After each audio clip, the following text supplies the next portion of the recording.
It's nice to be one of a kind, but is it good business? We'll find out this week on Motoring 2005.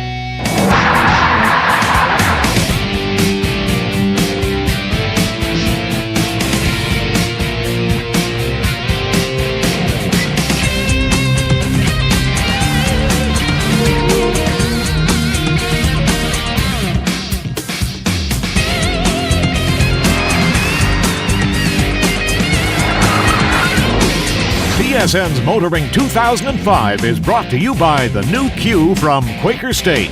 Unleash all your horses. And Midas, for mechanics known for their work and their word. Trust the Midas touch.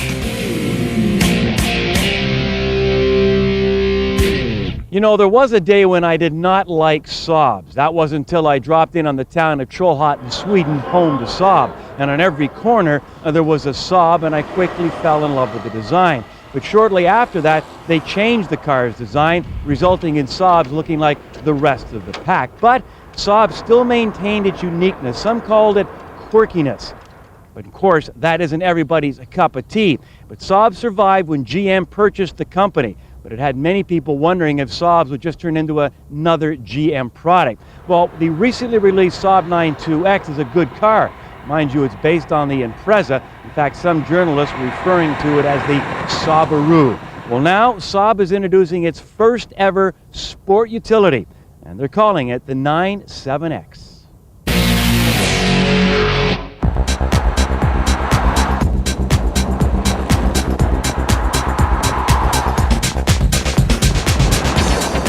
The sport utility market is, particularly for luxury sport utilities, is growing dramatically, leaps and bounds.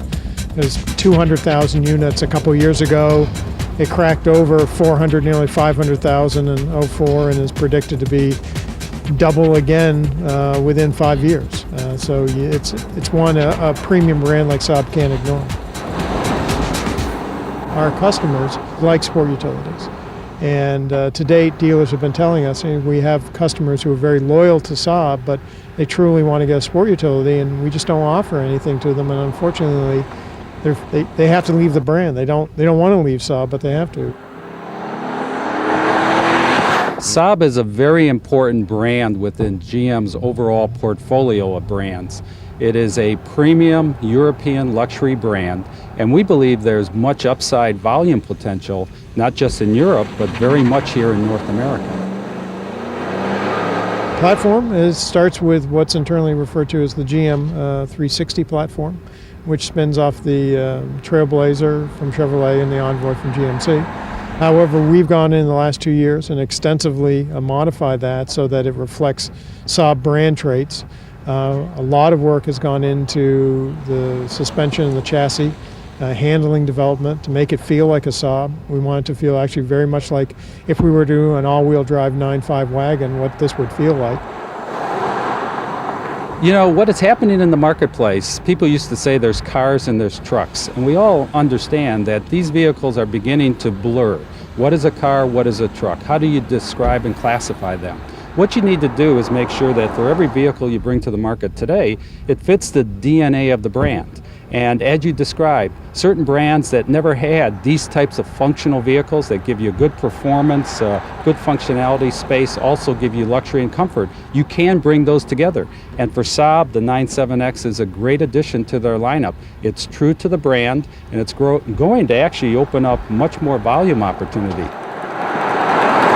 The exterior, we basically changed all the sheet metal from the windshield forward. On the sides, we cleaned up the vehicle, if you will. We took a lot of the cladding and stuff off, made it more simplified.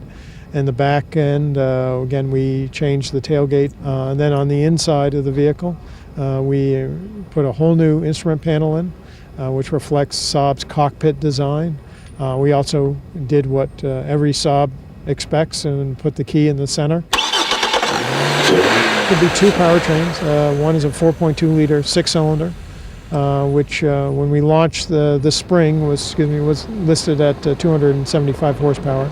That would be upgraded for 06 to 290 horsepower. We have a V8, a 5.3-liter V8, which is rated at 300 horsepower. For 06, that goes displacement on demand, so that it will cut back to 4 cylinders when you don't need the power or the acceleration. to improve fuel efficiency, anywhere upwards of 5 to 8%. There are many Saab owners today that are looking for a sport utility vehicle, and we think with this vehicle we're going to get into their garage.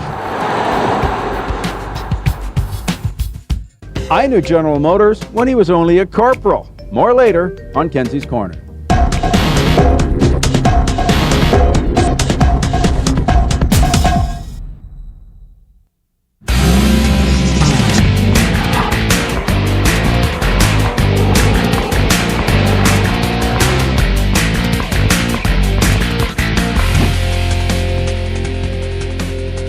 A new name and a new face. This week on Test Drive, the controversial new Subaru B9 Tribeca.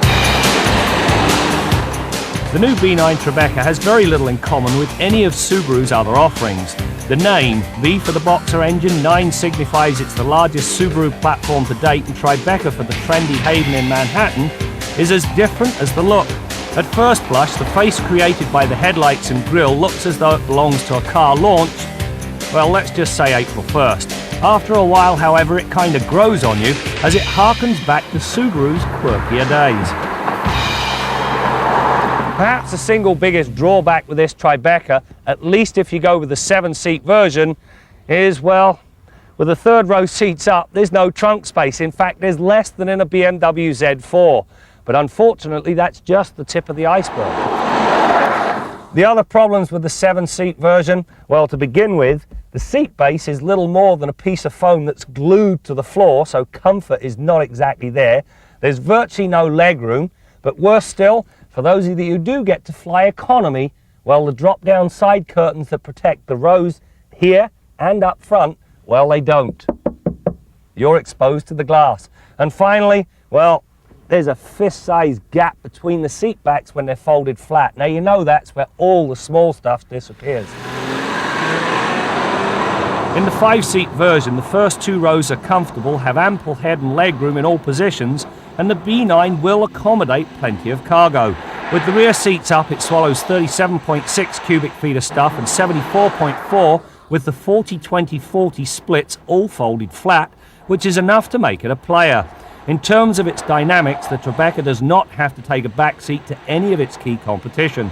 The suspension is torqued without being harsh, and as the entire drivetrain is balanced about the centre line of the vehicle, the pylon test revealed no discernible vices. Throw it into a corner and the B9 hunkers down and scoots around the bend, almost as though it's on rails. Up front, Subaru aced the Tribeca. To begin with, firm supportive seats that have got enough bolstering to keep you planted when you play. You also get all of the toys you could possibly want, and the whole lot, well, it's as functional as it is attractive. The part I really like, the dash starts way over here, wraps around the driver and then cascades down through the middle of the vehicle. This gives you a real cockpit feel without the claustrophobia. The beauty of the design, all of the controls are exactly where they should be.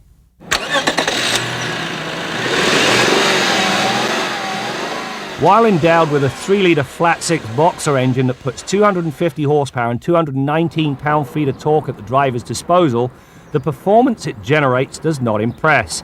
The problem is that very little of the power shows up for work at the low end of the rev range, and so the motor must be worked to realise its full potential. The ponies only begin to gallop at a lofty 6,600 RPM, while the tack must surpass 4,200 RPM to put peak torque to the tarmac. If you use the B9 to capacity, the engine's windy nature really comes to the fore. Obviously, having a portly 1,925 kilogram curb weight does not help things. Thankfully, the 5-speed automatic with a manual mode works so as to keep the engine where it's at least trying to produce its power. There is some good news in all of this. At the launch of this vehicle, the project engineer was openly talking about putting a turbocharged engine into the Tribeca. Now, rather than being the 4-cylinder turbo that works so well in the Legacy and Outback, he was suggesting it would be a turbocharged version of this flat 6.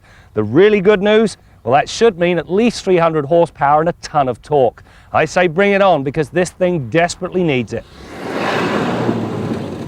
Naturally, being a Subaru, the B9 gets the industry's best all-wheel drive system. In this crossover, it also features variable torque distribution and is aided and abetted by four-wheel traction control and a good stability control system. This combination delivers uncanny grip as the oversized 225/55 R18 tyres stick to the road and bring enough stability it takes a real boneheaded move by the driver to upset the Tribeca. Indeed, it seems to make the twists and turns melt away, almost as though it's straightening the road that lies ahead. This new B9 Tribeca is a confusing piece. On the one hand, well, the dash design is second to none and it's very comfortable. It also handles remarkably well considering that the Tribeca's got some true off-road potential. Then you get to the lack of power. Well, that turbocharged engine can't come too soon. As for the third row seat, well, I can hear those nattering nabobs. But we need it for advertising. No, you don't. Yes, we do. No, we don't. Yes, you do. Well, I'll tell you what. No, you don't. Stay with the five-seater.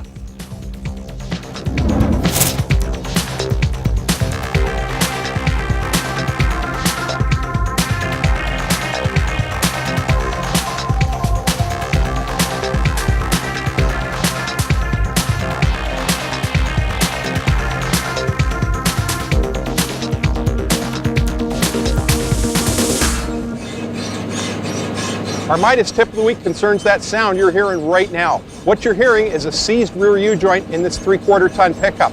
Now, if you've got a front-wheel drive vehicle, be it car, van, or otherwise, you'll never hear a noise like this from a front-wheel drive vehicle. But if it's a rear-wheel drive or a four-wheel drive pickup, van, or sport utility, there's a better than even chance that you've got at least two single cardan or cross-type U-joints, just like this one I'm holding in my hand. You may have more than two if it's a four-wheel drive. In any case, if you hear that creaking and squeaking sound when you accelerate, and it picks up with vehicle speed and comes to a complete stop when you stop, real good chance you've got a seized U-joint. What happens is the tiny bit of grease that's in these from the factory gets washed out or used up, and eventually they just turn to powder or dust inside. Where you see these needle bearings, it'll just be a handful of red powder when you take it apart. This is an inexpensive component, pretty easy to change. The symptoms you're looking for are a clunk when you go from drive to reverse, or when you let the clutch fly in a standard transmission. If you hear a clunk or a bang, if you get vibration at highway speed, or you hear that creaking and squeaking noise, you've got to make some immediate changes to your driving style. Back off the heavy acceleration, keep the speed down, and work your way back to home base where you can get it checked out. You've probably got one or more U-joints that need replacing. If you push it too far, eventually it'll wear out completely and the drive shaft will come out and fall right on the highway. You see vehicles on the side of the highway all the time with the drive shaft hanging down underneath. They're dead in the water, they've got to tow them in, and they usually bend or damage the drive shaft, which gets real expensive. If you catch it in time and just change the U-joints, it's not all that bad. That's your Midas tip of the week.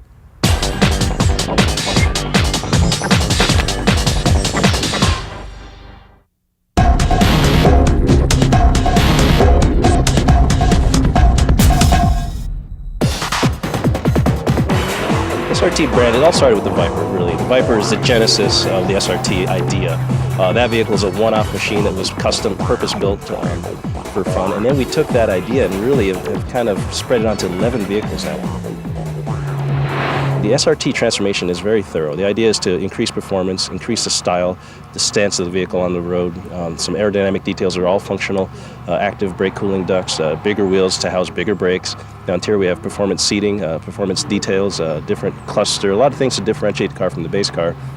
But in a lot of ways we're trying to amplify each brand's, what each brand is supposed to mean. A Chrysler doesn't look anything like a Dodge. On Dodges, you'll typically see hood scoops that are functional in most cases, deeper air dams, which are for aerodynamic reasons, but also to feed more cooling, more brake cooling. And on the rear, you'll typically see some kind of aerodynamic detail, especially on the Dodges, to help downforce and sometimes create downforce and reduce lift. SRT does two things. It's its own brand, just like Chrysler, Dodge, Jeep, or even Hemi engines.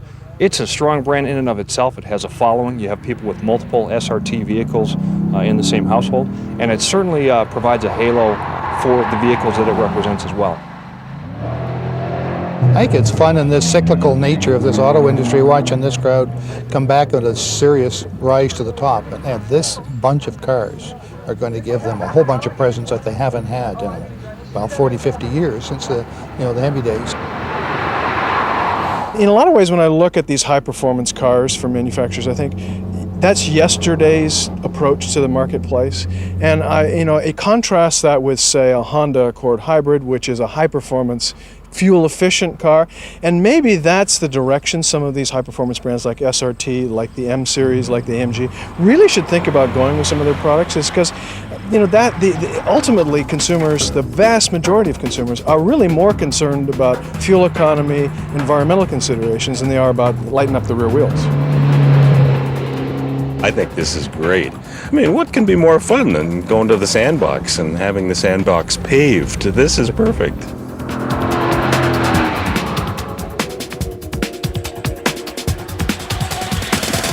As I mentioned earlier, Trollhättan in Sweden is the home to Saab, always has been. But you know, the recently released 9.2X is built in Japan, and the 9.7X SUV that we've been looking at this week is built in Ohio. Hey, it's just a sign of the times. All right, let's head to the Quaker State Garage and join Bill Gardiner. Brad, you never know where a vehicle's going to come from these days, but one thing about the Big Three, when you buy a pickup truck from the Big Three, you know it's made somewhere in North America. And talking about vehicle production, you know, you drive into the state of Michigan and you see all those production numbers on those overhead signs, vehicle production to date this year, and you think about Motown, and you know, that's the world hub of auto production, right? Well, interesting piece of trivia, Brad. In 2004, for the first time ever, the province of Ontario produced more new motor vehicles than the state of Michigan. And it looks like that trend's going to continue because we've got more plants coming online and they're shutting down plants in the state of Michigan. Just an interesting little piece of trivia. This week we want to introduce the 2005 Dodge Dakota that we're going to be using as our long-term tester. You're going to see it on most of my shots for the next few weeks. And we want to put some miles on it and see how it performs once it's well and truly broken in and it's got a few miles on it.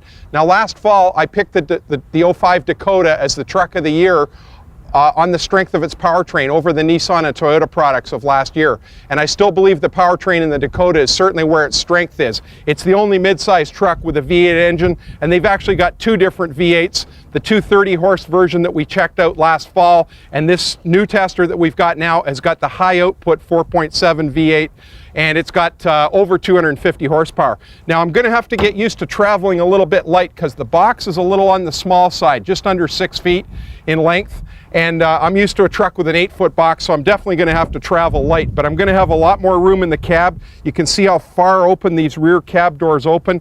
Really roomy rear seat area, lots of foot room and leg room in the rear seat. Really nicely appointed cab. I think they made this truck like 2.7 inches wider than the previous Dakota. Lots of room in the front of the cab. And I'm going to pop the hood so we can have a look at that high output V8.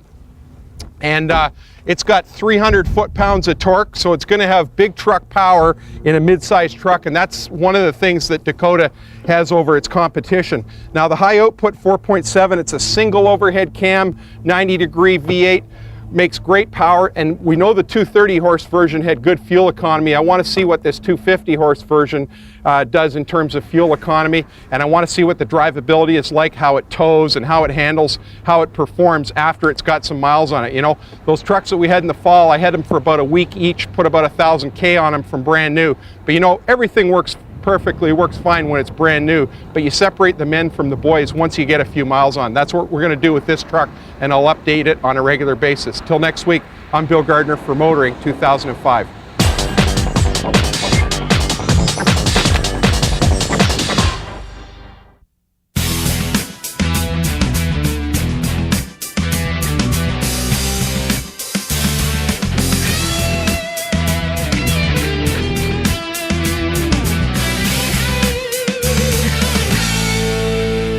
Nobody who works for General Motors will ever accuse me of being an apologist for that company, but you know, sometimes I feel sorry for them. Even when they do the right thing, they never get any credit for it. But the current line of GM pickup trucks were introduced in 1998, if I'm not mistaken. They got 1 mile per gallon better fuel economy than the vehicles they replaced. Doesn't sound like a lot, but added up, that saves 33 million gallons of fuel every year. That's equivalent to 5 years of production of the Toyota Prius hybrid. But do you see Susan Sarandon driving a Chevy pickup? No, they don't get any credit for this. The best quality mid-size sedan you can buy? It's not the Honda Accord, it's not the Toyota Camry, it's the Chev Malibu. Who knew?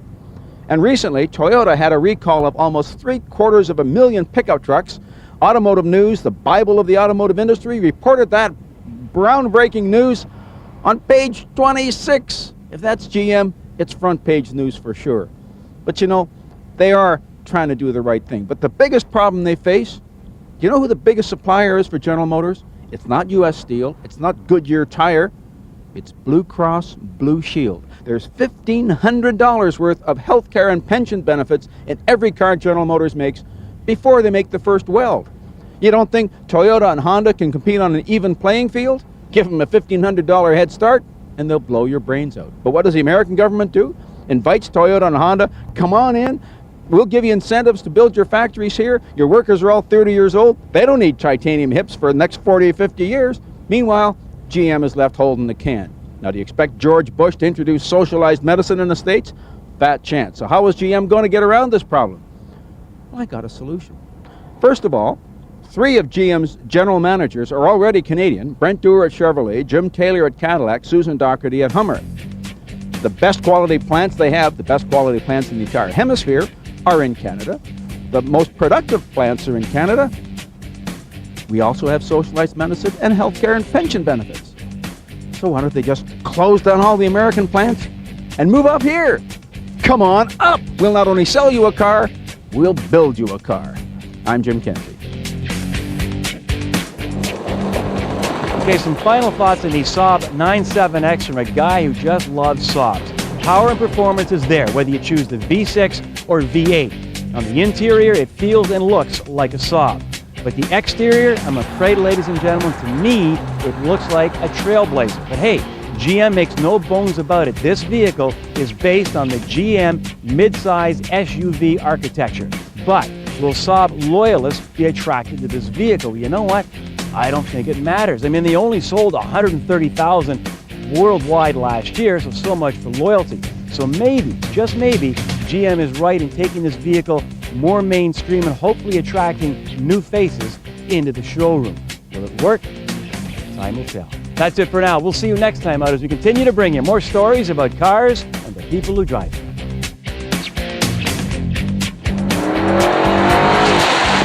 With this model, they're setting new benchmark for electronics. Is that a good or a bad thing? That's for the owners to judge. TSN's Motoring 2005 has been brought to you by the new Q from Quaker State. Unleash all your horses. And Midas, for mechanics known for their work and their word. Trust the Midas touch.